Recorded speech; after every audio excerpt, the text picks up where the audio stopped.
Hey you, it's Reese, and we are back with another prophetic word. This word is being brought to you by a word, and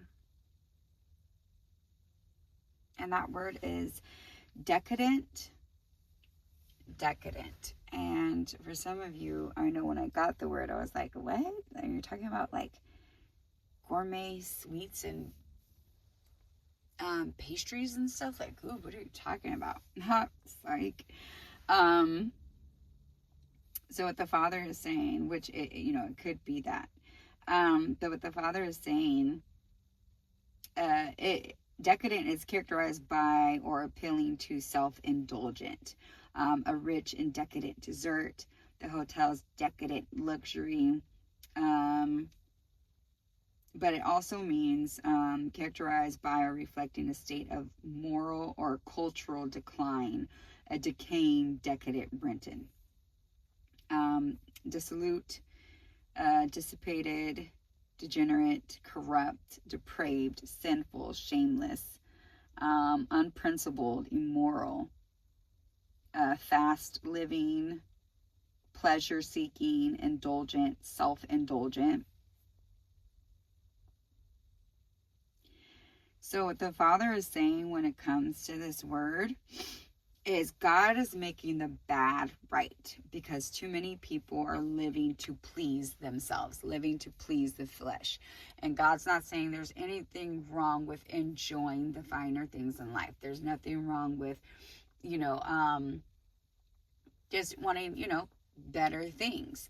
But if it's coming to a point where it's wasteful, if it's coming to a point where it's sinful, if it's coming to a point where you're seeking to please and satisfy yourself and your flesh more than you're willing to do what God has called you to do in his kingdom and to exhort and extol his name, God is saying that is not okay.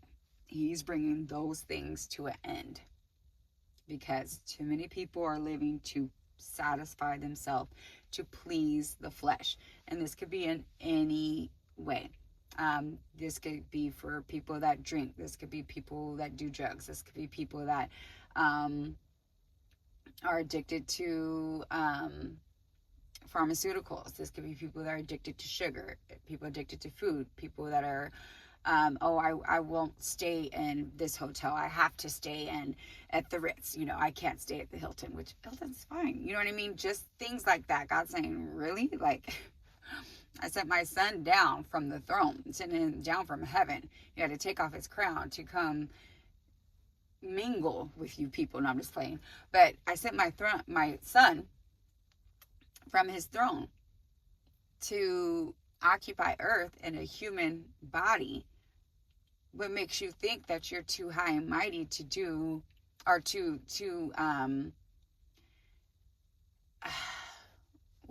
what do I say? To be humble. Like, keep yourselves humbled. If there are things that don't have to be name brand, get those things. You don't have to have everything name brand.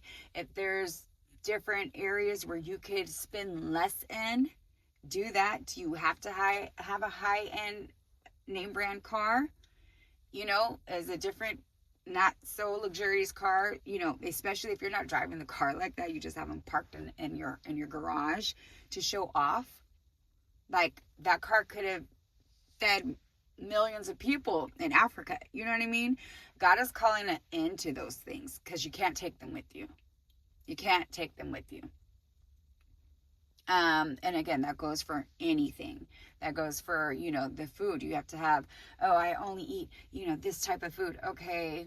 Do you need that much food? Or do you have to go to these type of restaurants? Can you sometimes, budget?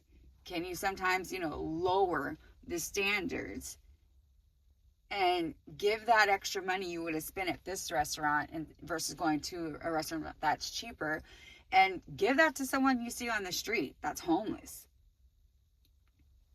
He doesn't mind you wanting the finer things in life, but are you remembering to stay humble? Are you remembering those that are in want? Are you remembering that it is his kingdom come, His will be done on earth as it is in heaven. Are you remembering him first? You're wanting everything decadent. But wanting everything to be decadent is causing moral decay. It's causing spiritual decay. It is causing you to be fast living. It's causing you to be sinful and shameless, corrupt. Okay? So that is what the Father is saying with this word, is that he's calling some of us to realize these things. And if we don't, then he will step in and help us realize. And when he does that, it's not, it's not too kind when he has to do it. So let's take heed to the warning, and let's maneuver things around. Let's fix things around. Let's fix the situation. Let's fix the heart and the mind. Go to him. Ask him to search your heart.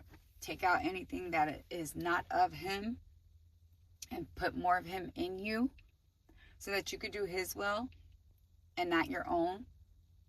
Stop doing what's right in your own eyes and do what's right in the Lord's eyes.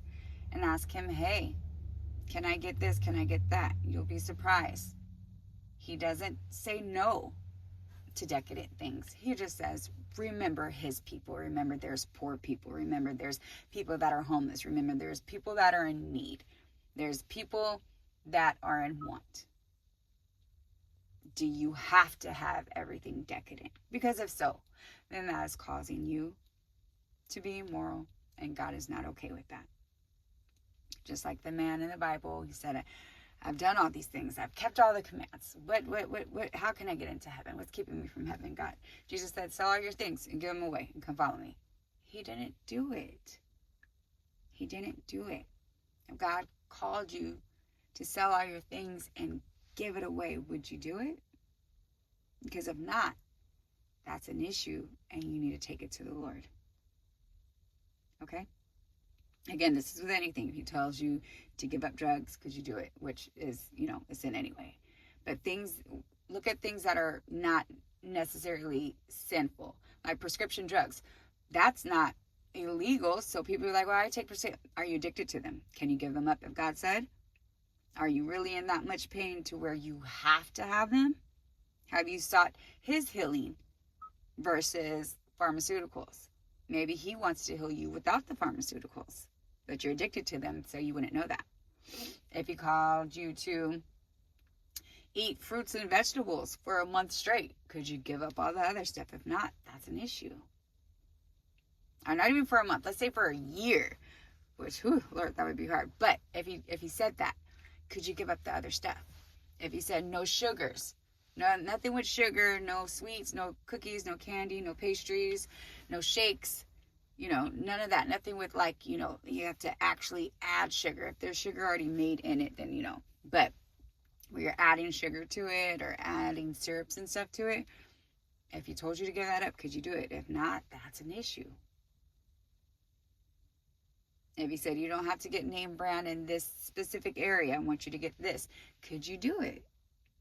If he said you have an 8-bedroom house, I want you to downsize to a 3-bedroom house because you don't even use all your rooms like that, could you do it? If he said you have this luxurious BMW or Mercedes or whatever, but you hardly even drive it, it's usually parked in the garage, sell it, buy 2 other cars and give them away, would you do it? Okay? These are the things he's talking about. These are the things he's speaking about. All right? All right, that's all I got for you on this word. Remember, until next time, God loved you then. No matter what you did back then, he loves you now. No matter what you're doing now, he'll love you in the future. No matter what you may do in the future, God loves you and he calls you righteous. So stay righteous. Okay? And I'm out. Bye.